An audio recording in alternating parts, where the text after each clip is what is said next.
Hello everyone, स्वागत है आपका हमारे यूट्यूब चैनल में। चलिए स्टूडेंट, आप सभी कैसे हैं? उम्मीद करती हूँ आप सभी बहुत अच्छे होंगे। तो चलिए आज हम लोग स्टूडेंट बीपीएससी टीचर भर्ती परीक्षा यानी कि फेज 2 से संबंधित जीएस की तैयारी करने चले हैं। तो आज हम लोग जो है स्टार्ट करेंगे जीएस का। ये जो है 5वां क्लास हो रहा है, यानी कि मैंने आपके थंबनेल में क्लियर कर दिया है। ये लेक्चर जो है 5 है और इससे पहले 4 लेक्चर जो है हो चुके हैं, जिनमें कि आपको अलग अलग जो है जीएस का क्वेश्चन डिस्कस कराया गया है। ठीक है, तो आप सभी जरूर है कि उन सारे जो है क्वेश्चन को जो है एकदम ध्यान से पढ़ लीजिएगा, ताकि आपकी बीपीएससी फेज 2 की एग्जामिनेशन में किसी भी प्रकार से क्वेश्चन छूटे ना। ठीक है, तो चलिए बच्चे देर किस बात की, तो हम लोग जो है स्टार्ट करते हैं। और स्टार्ट करने से पहले आप सभी हमारे यूट्यूब चैनल को सब्सक्राइब कर लीजिए और बेल आइकन दबा दीजिए। तो स्टार्ट करते हैं हम लोग। ये लेक्चर 5 का ये पहला क्वेश्चन है। तो सबसे पहला क्वेश्चन है आपके स्क्रीन पर कि जोग जलप्रपात किस नदी पर स्थित है। जोग जलप्रपात किस नदी पर स्थित है, ये आपको जवाब देना है। ऑप्शन है नर्मदा नदी, दूसरा है पेरियार नदी, तीसरा है शरावती नदी और डी नंबर ऑप्शन है कावेरी नदी। तो ये जोग जलप्रपात को जो है हम महात्मा गांधी जलप्रपात के नाम से भी जानते हैं। ठीक है, इसको आप महात्मा गांधी जलप्रपात के नाम से भी पुकार सकते हैं। ठीक है, जोग जलप्रपात को। अब ये जोग जलप्रपात जो है ये कहाँ है, तो ये कर्नाटक में शरावती नदी के पास है। कर्नाटक में शरावती नदी के पास है, तो इसलिए हमारा राइट आंसर क्या हो जाएगा, सी हो जाएगा। चलिए अब हम लोग ये सारी बातें देख रहे हैं और ये विश्व का जो है सबसे जो है बड़ा जलप्रपात है जोग जलप्रपात। तो चलते हैं बच्चे अगले क्वेश्चन की ओर। Question number 2। क्वेश्चन नंबर 2 है कि बंगाल का प्रथम गवर्नर जनरल कौन था। ऑप्शन है वारेन हेस्टिंग्स, लॉर्ड क्लाइव, फिर है लॉर्ड कॉर्नवालिस और लॉर्ड डलहौजी। ठीक है, तो बंगाल के पहले जो गवर्नर जनरल थे वो थे कौन, तो लॉर्ड क्लाइव थे। ठीक है, जिसको हम रॉबर्ट क्लाइव भी कहते हैं। तो सबसे पहली बात आप ये जानेंगे कि आप सभी जब रेगुलेटिंग एक्ट 1773, ठीक है, रेगुलेटिंग एक्ट 1773 को याद कीजिए। ठीक है, जब बंगाल का जो है गवर्नर पद का नाम बदल करके क्या रखा गया था, तो बंगाल का गवर्नर जनरल बदल के रख दिया गया। यानी कि बंगाल के जो पहले गवर्नर जनरल कौन थे, वारेन हेस्टिंग्स थे। ठीक है, वारेन हेस्टिंग्स थे। ठीक है, और ये जो है और उसके बाद जो है वारेन हेस्टिंग पहले गवर्नर जनरल थे और गवर्नर जनरल में जो है इससे पहले कौन थे, विलियम बेंटिक थे। ठीक है, तो इसलिए हमारा क्वेश्चन के अनुसार जो राइट आंसर हो जाएगा वारेन हेस्टिंग्स हो जाएगा, जो कि क्या थे, पहले गवर्नर जनरल के रूप में बंगाल में क्या थे, शामिल थे। चलिए, तो राइट आंसर हो गया ए नंबर। अगला क्वेश्चन देखेंगे, क्वेश्चन नंबर 3।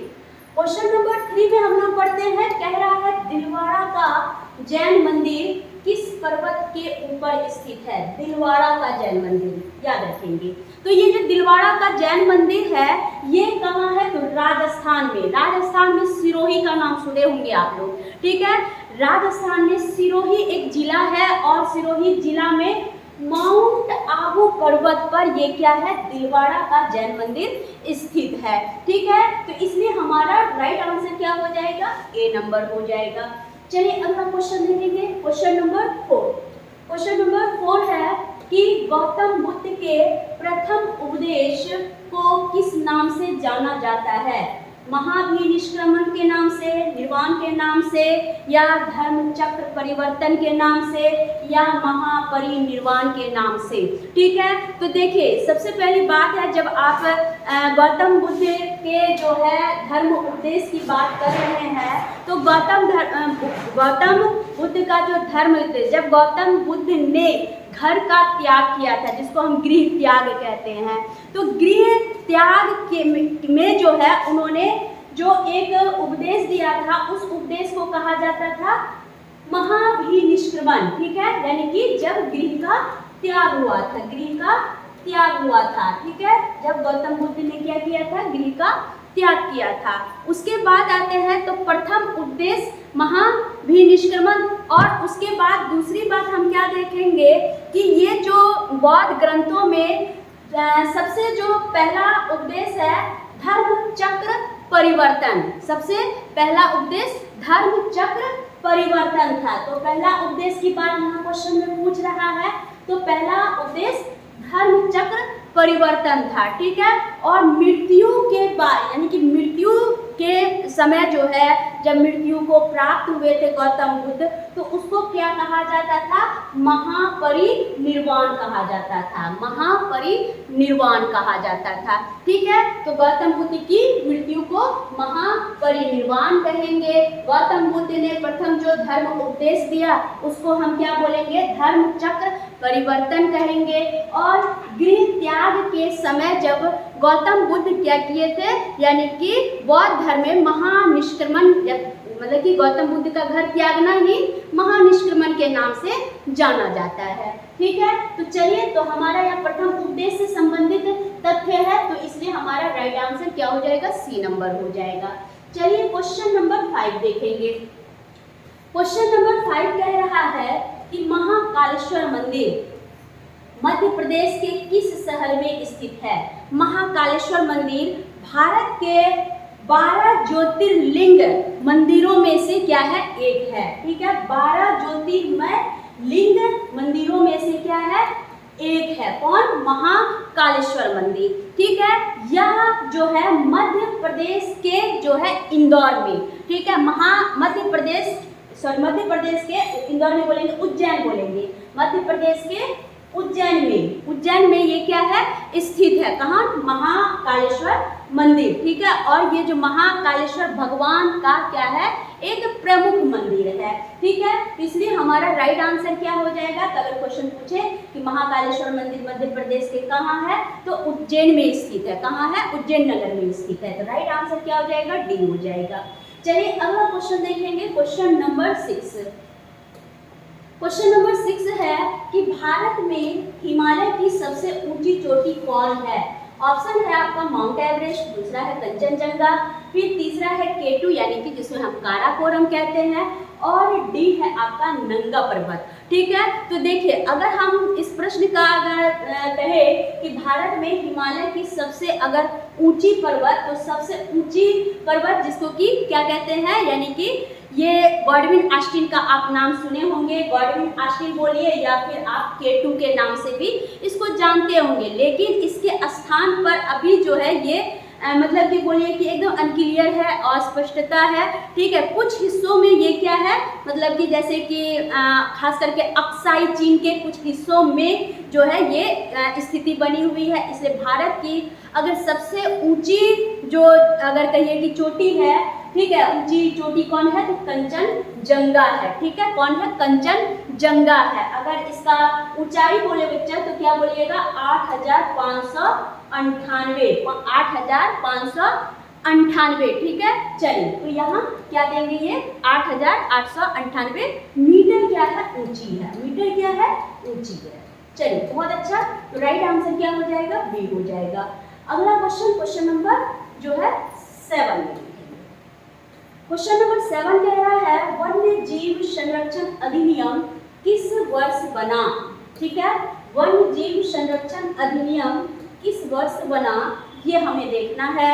1917 में, फिर उसके बाद 1971 में, 1972 में, या लास्ट है 1974 में, ठीक है। तो जब भी हम वन्य जीव संरक्षण अधिनियम की बात करते हैं, तो वन्य जीव संरक्षण अधिनियम कब पारित हुआ था, तो 1972 में पारित हुआ था, ठीक है। और इसके अंतर्गत जो है वन्य जीव की सुरक्षा और वन्य जीव का जो भी अवैध शिकार होता है, तस्करी होता है, या विभिन्न प्रकार के व्यापार के लिए जो वन्य जीवों को मारा जाता है, तो इस उद्देश्य से वन्य जीवों को बचाने के लिए क्या किया गया था, वन्य जीव संरक्षण अधिनियम 1972 को जो है बनाया गया था। तो इसलिए हमारा करेंगे कि वन्य जीव संरक्षण अधिनियम किस वर्ष बना था, तो 1972 में, 1972 में। तो राइट आंसर क्या हो जाएगा, सी हो जाएगा।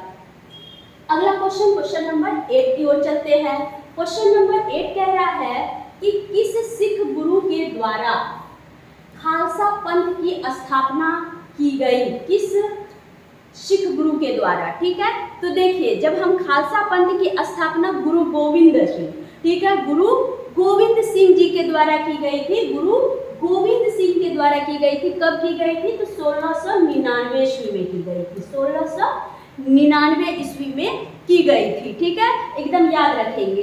चलिए, तो हमारा राइट आंसर क्या हो जाएगा, ए नंबर हो जाएगा। आप सभी एकदम मतलब कि कमेंट जरूर कीजिएगा। देखिए ये जो खालसा पंथ हुआ की स्थापना हुई थी, ये आनंदपुर में हुई थी। कहाँ हुई थी, आनंदपुर में, सन 1699 में। ठीक है, चलिए अगला question, question number 9। Question number 9 में कह रहा है तराइन का प्रथम युद्ध कब हुआ था। तराइन का प्रथम युद्ध कब हुआ था, ये आपको बताना है। तो तराइन का युद्ध या इसको तराइवी का युद्ध भी कहते हैं। तराइन का युद्ध को हम क्या बोलते हैं, तराइवी का युद्ध। ठीक है, याद रखिएगा। तो ये जो तराइवी का युद्ध है, ठीक है, दोनों आ सकते हैं आपके एग्जाम में, इसलिए आपको परेशान नहीं होना है। तो ये तराइवी का जो युद्ध है वो 1191 और 1192, ठीक है, ये आपको तिथि याद रखना होगा। तो 1191 से 1192 में एक मतलब कि श्रृंखलाबद्ध तरीके से ये तराइवी का युद्ध यानी कि तराइन का युद्ध क्या हुआ था, स्टार्ट हुआ था। ठीक है, तो अब यहाँ आपके सामने क्या है, 91 भी है, 92 भी है। तो यहाँ पर हम ये देखेंगे तो सीधा कह रहा है कि प्रथम, तो 91 में क्या हुआ था, पारित हुआ था कि भाई युद्ध करना है, और 92 में ये क्या हो गया, पूर्ण रूपेण ये युद्ध क्या हो गया, लागू हो गया कि एकदम पूरा इस युद्ध का बिगुल बज चुका था। ठीक है, तो जिसमें कि तराइन का युद्ध जो लड़ा गया था, तो इस युद्ध में मोहम्मद गौरी का नाम आप सुने होंगे। मोहम्मद गौरी की क्या हुई थी, एकदम जबरदस्त हार हुई थी। किसकी हार हुई थी, मोहम्मद गौरी का। ठीक है, मोहम्मद गौरी का क्या हुआ था, हार हुआ था। ठीक है, का हार हुआ था। ठीक है, क्वेश्चन पूछ देगा कि तराइन के युद्ध में किसकी हार हुई थी, तो मोहम्मद गौरी की हार हुई थी। ठीक है, और ये जो मतलब कि आखिर विजय किसका प्राप्त, विजय जो हुआ था किसको प्राप्त हुआ था, तो पृथ्वीराज चौहान को। ठीक है, विजय जो प्राप्त हुआ किसको, तो विजय प्राप्त हुआ पृथ्वीराज चौहान को, पृथ्वीराज चौहान को। ठीक है, चलिए ये याद रखेंगे। तो तराइन का युद्ध के बारे में आप समझ गए। चलिए अब हम लोग नेक्स्ट जो देखते हैं, तो ये सारी बातें आप लोग समझ गए। अगले क्वेश्चन की ओर हम लोग चलते हैं। क्वेश्चन नंबर 10 कह रहा है कि मधुमक्खी पालन का अध्ययन किसके अंतर्गत करते हैं। ठीक है, मधुमक्खी पालन का अध्ययन हम किसके अंतर्गत करते हैं, ये आपको बताना है। ठीक है, तो देखिए पहला ऑप्शन है पीसी कल्चर। पीसी कल्चर में हम किसका जो है अध्ययन करेंगे, तो हम फिश का, यानी कि स्टडी ऑफ फिश। ठीक है, स्टडी ऑफ फिश की बात करेंगे हम। ठीक, इसको हम कहते हैं पीसी कल्चर।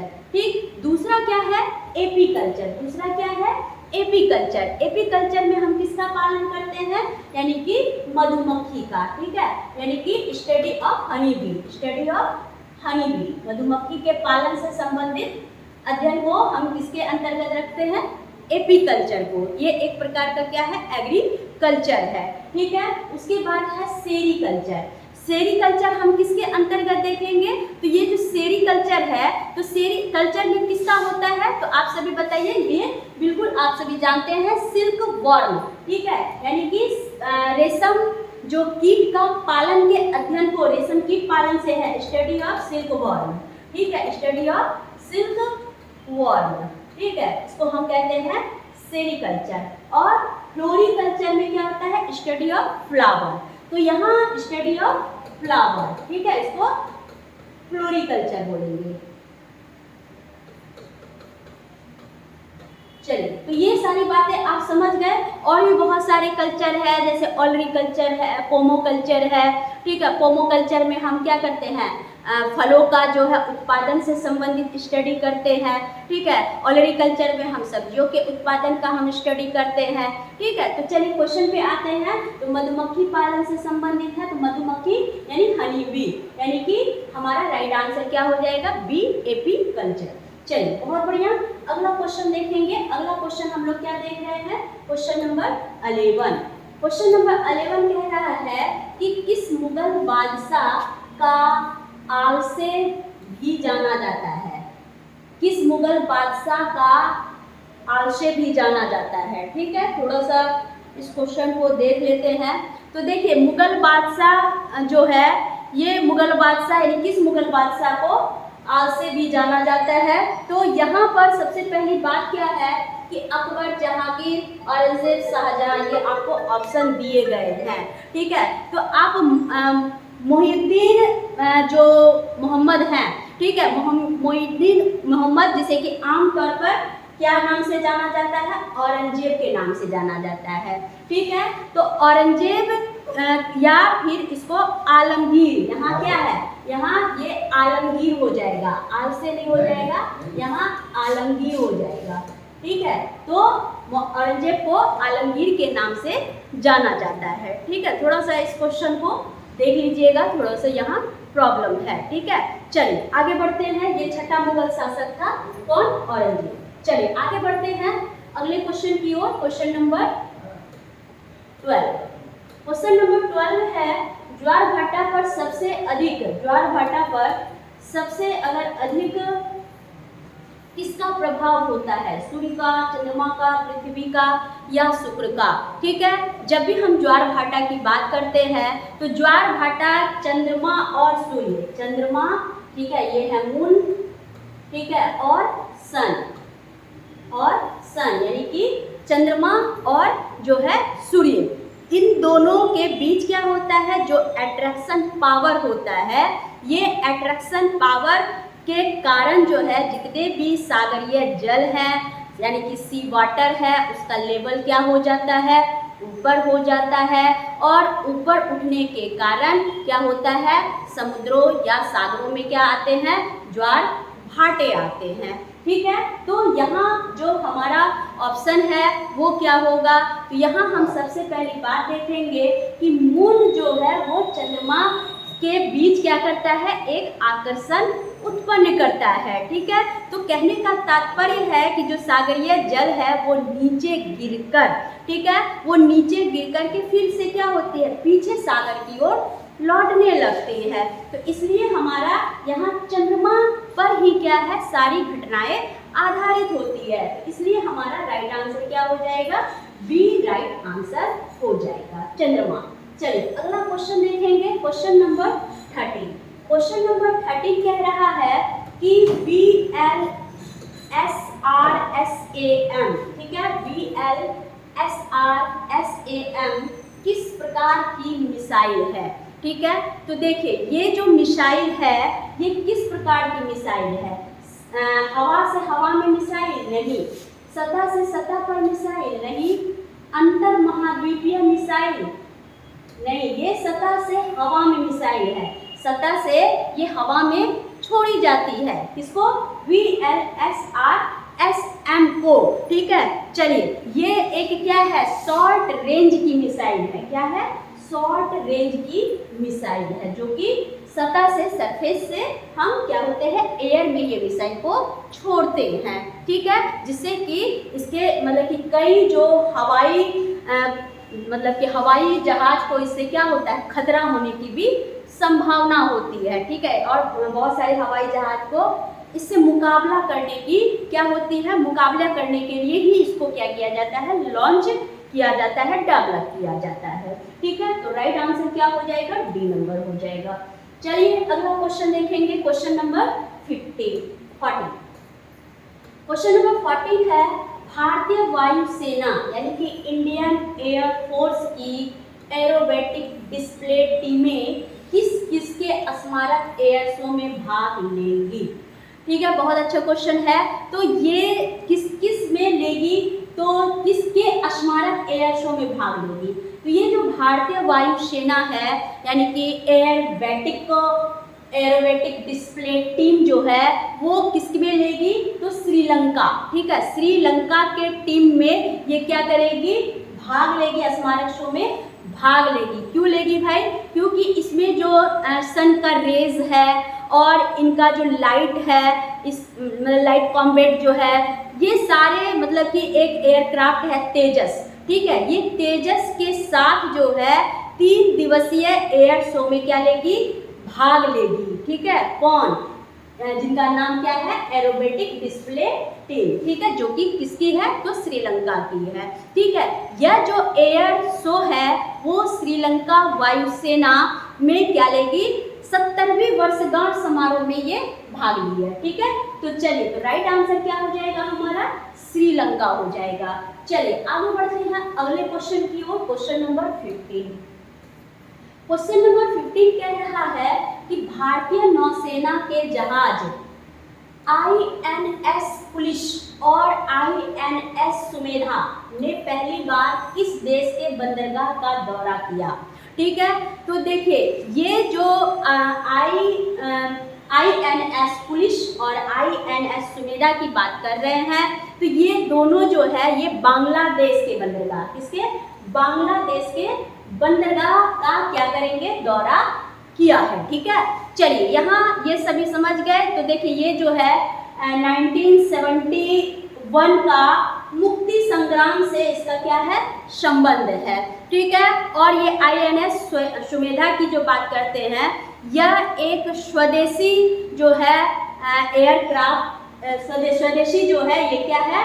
यानी कि एक जहाज है जिसको कि अपने ही देश में क्या किया गया है? तैयार किया गया है। और ये गश्ती पोत के लिए इसका क्या किया जाता है? इस्तेमाल किया जाता है। तो ये किसका दौरा करेगी? किस देश के बंदरगाह का दौरा करेगी? तो हम बोलेंगे बांग्लादेश का करेगी। ठीक है, तो राइट आंसर क्या हो जाएगा हमारा? डी हो जाएगा।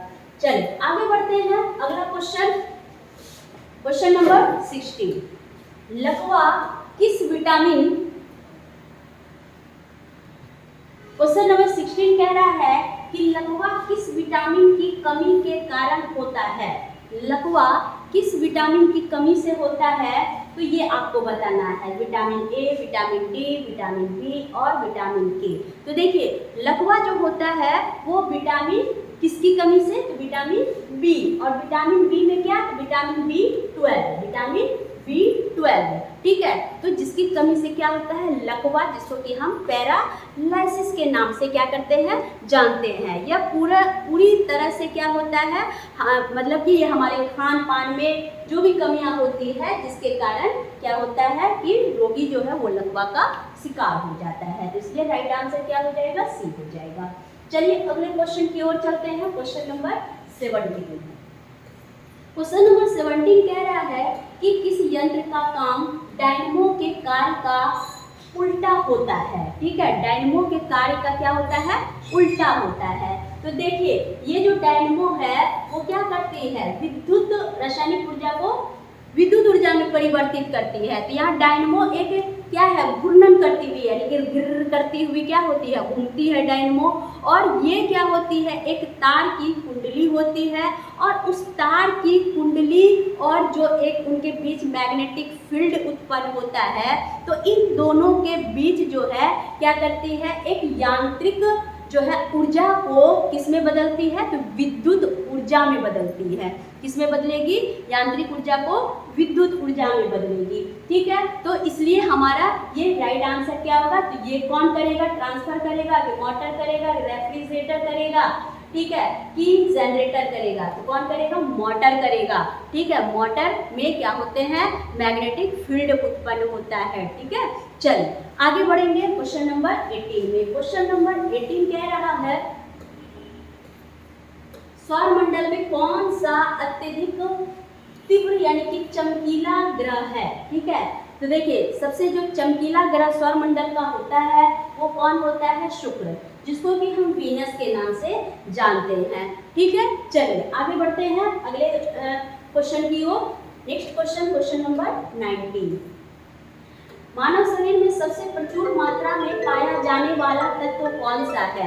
मानव शरीर में जो सबसे प्रचुर मात्रा में अगर पाया जाता है तो वो क्या है, जो कि मानव क्या करते हैं, इनटेक करते हैं, ग्रहण करते हैं रेस्पिरेशन के दौरान, ठीक है, तो उसको हम कहते हैं ऑक्सीजन, ठीक है। चलिए यहाँ तक आप सभी समझ गए हैं। चलिए अगले प्रश्न की ओर हम लोग चलते हैं।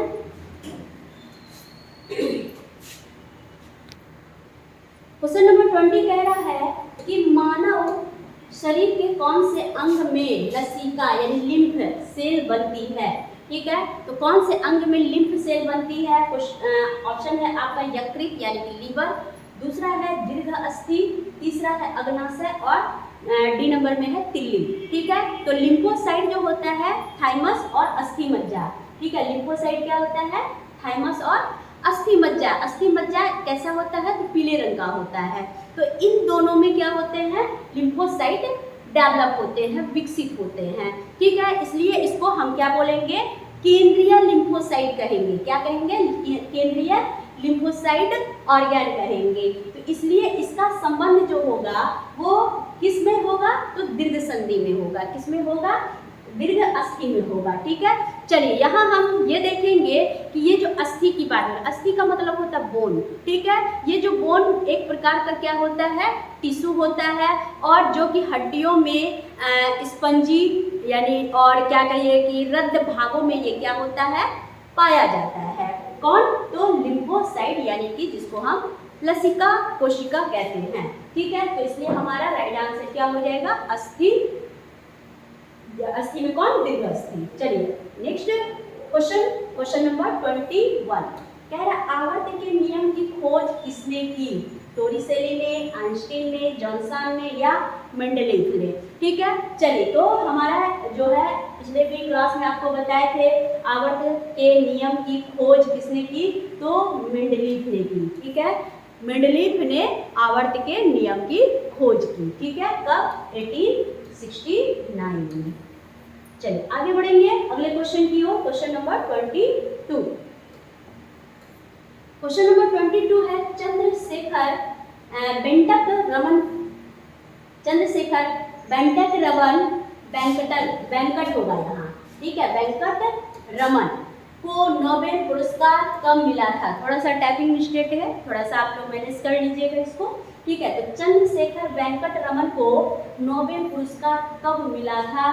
ऑप्शन है 1933 में, 1930 में, 1830 में या 1998 में, ये आपको बताना है। तो देखिए चंद्रशेखर वेंकट रमन जी जो थे ये इनको कहिए कि ये कलकत्ता विश्वविद्यालय में यानी कि कलकत्ता यूनिवर्सिटी में ये क्या थे, यानी कि फिजिक्स के क्षेत्र में इनको मिला था, जिसमें कि इन्होंने स्कैटरिंग, ठीक है, जिसको कि विवर्तन या प्रकीर्णन कहते हैं, ठीक है। तो इस स्कैटरिंग ऑफ लाइट कि इन्होंने क्या किया था? इसमें बहुत सारे इन्होंने अच्छे काम किए थे, ठीक है। एक नई पहल की थी जिसके क्षेत्र में चंद्रशेखर वेंकट रमन को क्या मिला था?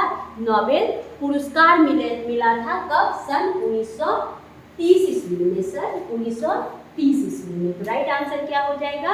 बी नंबर हो जाएगा। अगला क्वेश्चन, क्वेश्चन नंबर 23।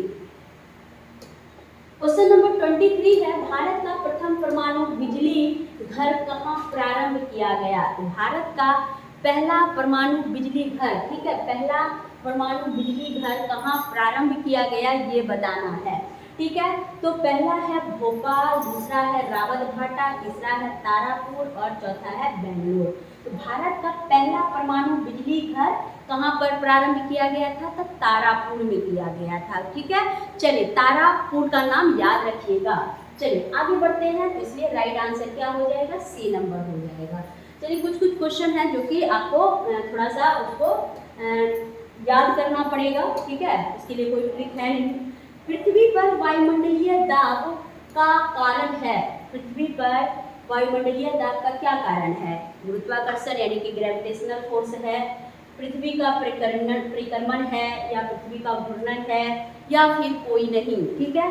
तो देखिए पृथ्वी पर जो एटमॉस्फेरिक जो प्रेशर होता है इसका मुख्य कारण क्या होता है? तो पृथ्वी पर लगने वाला गुरुत्वाकर्षण बल होता है, ठीक है। यानी कि पृथ्वी की सतह पर एक इकाई जो कि ऊपर की ओर हवा के रूप में उठती है, तो जिसके कारण क्या होता है कि वायु का एक अत्यंत संकुचित जो गैस होता है, जिसका वजन क्या होता है, वो एटमॉस्फेरिक प्रेशर के रूप में क्या हो जाता है, कन्वर्ट हो जाता है। तो जिसके कारण क्या होता है कि इसका वायुमंडलीय दाब क्या हो जाता है, वो बढ़ जाता है। इसलिए क्या हो जाएगा, राइट आंसर ए हो जाएगा।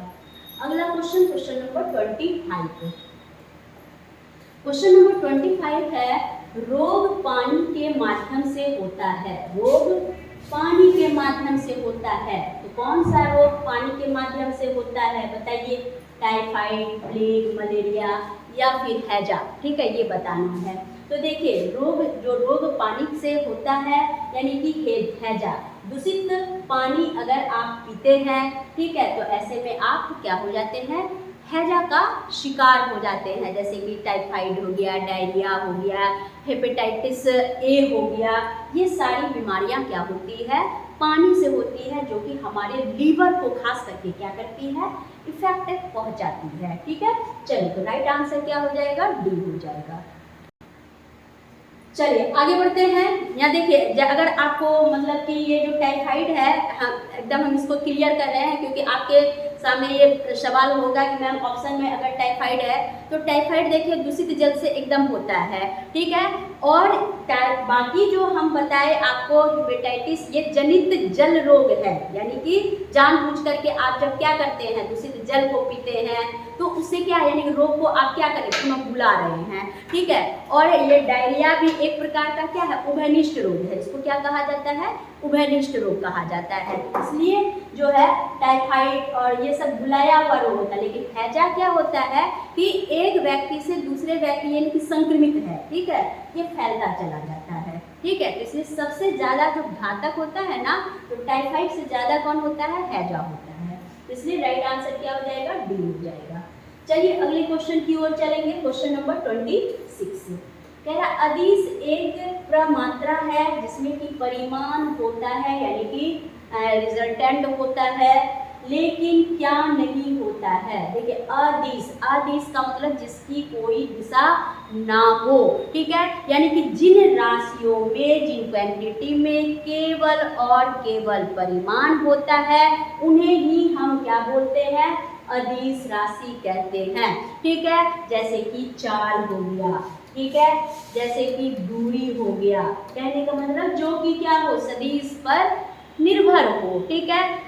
द्रव्यमान हो गया, आयतन हो गया, ठीक है, द्रव्यमान हो गया, आयतन हो गया, ठीक है, इत्यादि। ये सब क्या है, सारे के सारे अदिश राशि हैं, ठीक है, जिनकी क्या होती है, केवल और केवल क्या होती, सिर्फ परिमाण होता है, ठीक। यानी कि कहिए कि ये सब क्या है, अदिश राशि में आएगा। तो अब यहाँ पे आप बताइए कि कौन सी राशि जो है अदिश होगी, तो क्या होगा। तो यहाँ क्वेश्चन कह रहा है कि परिमाण होता है, क्या नहीं होता, तो दिशा नहीं होता है, क्या नहीं होता है, दिशा नहीं होता है, ठीक। तो राइट आंसर सी हो गया। अगले क्वेश्चन की ओर चलते हैं। क्वेश्चन नंबर 27, मोमबत्ती का जलना क्या है, एक रासायनिक परिवर्तन है, एक भौतिक परिवर्तन है, ठीक है, एक उपयुक्त दोनों है, या फिर कोई नहीं है। तो यहाँ हम क्या देखेंगे कि मोमबत्ती का जलना जो है वो क्या है, रासायनिक परिवर्तन है, ठीक है। क्योंकि मोमबत्ती का जब कंबशन होता है, दहन होता है, तो इसको क्या करते हैं हम, रासायनिक ऊर्जा, रासायनिक परिवर्तन करते हैं। तो जिसके कारण देखिए, थोड़ा सा यहाँ पे रासायनिक कर लीजिएगा। तो यह मोमबत्ती का जलना जो है रासायनिक परिवर्तन का उदाहरण है, और ये आंशिक रूप से भौतिक परिवर्तन का भी क्या है, उदाहरण है। जैसे कि मोमबत्ती गल जाता है, फिर वो पिघल करके जब फिर क्या होता है, ठोस में, पुनः उसी अवस्था में हम मोमबत्ती में उसे क्या कर सकते हैं, कन्वर्ट कर सकते हैं, ठीक है। इसलिए मोमबत्ती जो है एक रासायनिक परिवर्तन है, और साथ साथ आंशिक रूप से, पार्शियल रूप से एक क्या है, भौतिक परिवर्तन के अंतर्गत भी आता है, ठीक है। तो इसलिए यहाँ हमारा राइट आंसर क्या होगा, तो यहाँ आंशिक रूप से, पूर्ण रूप में नहीं है भौतिक परिवर्तन, इसलिए हम भौतिक परिवर्तन नहीं देंगे, तो वहाँ क्या देंगे, रासायनिक परिवर्तन है, ठीक। चलिए, क्योंकि मोमबत्ती के जलने में जो है ऑक्सीजन क्या होता है, वो सहायक होता है। जब तक ऑक्सीजन नहीं मिलेगा तब तक जो है मोमबत्ती नहीं जल पाएगा। चलिए अगला क्वेश्चन, क्वेश्चन नंबर 28 कह रहा है परमाणु की प्रभावी त्रिज्या होती है। परमाणु की प्रभावी त्रिज्या कितनी होती है? तो परमाणु की प्रभावी त्रिज्या 10⁻⁻10 मीटर होती है। ठीक है, तो राइट आंसर बी हो गया। चलिए क्वेश्चन नंबर 29 की ओर चलेंगे। क्वेश्चन नंबर 29 कह रहा है कि वसा में घुलनशील विटामिन है। ठीक है, वसा में देखिए जो विटामिन होते हैं दो तरह के होते हैं। एक होते हैं जल में घुलने वाले विटामिन और दूसरा होता है किसमें? वसा में घुलने वाले विटामिन होते हैं। ठीक है, तो अब यहाँ पर हम ये देखेंगे कि कौन से विटामिन जो है क्या है, यानी कि घुलनशील है वसा में। तो देखिए आप एडैक का नाम सुने होंगे, एडैक। ठीक है, यानी कि vitamin A, vitamin D, vitamin E और विटामिन के, ये विटामिन जो होते हैं वो क्या होते हैं? वसा में घुलने वाले विटामिन होते हैं। बाकी जो जल में विटामिन घुलेगा वो क्या होगा? तो विटामिन ई। ठीक है, विटामिन ई। ठीक है, और विटामिन सी, ये क्या होते हैं? सॉरी, ई नहीं होगा, विटामिन सी। ठीक है, ये क्या होगा? जल में घुलने वाले विटामिन। जैसे कि नींबू में क्या होता है? विटामिन सी होता है। संतरा में क्या होता है? विटामिन सी होता है। ठीक है, उसके बाद विटामिन बी भी जो होते हैं वो जल में क्या होते हैं? घुलनशील होते हैं। तो इसलिए यहाँ ए है ही, डी है ही, के है ही, तो ये हमारा क्या हो जाएगा? राइट आंसर डी हो जाएगा सभी। चलिए अगले क्वेश्चन की ओर चलते हैं। Question number 30। क्वेश्चन नंबर 30 कह रहा है कि centre for DNA fingerprint and diagnostic अवस्थित है। Centre for DNA fingerprint and diagnostic अवस्थित है। कहाँ स्थित है? ये एक अनुसंधान केंद्र है और ये कहाँ स्थित है?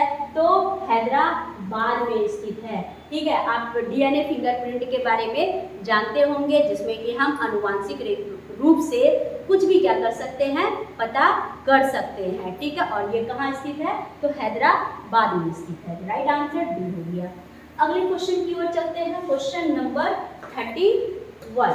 ठीक है, 31 में हम यहाँ ये देखेंगे कि क्वेश्चन कह रहा है डायलिसिस मशीन का आविष्कार किसने किया।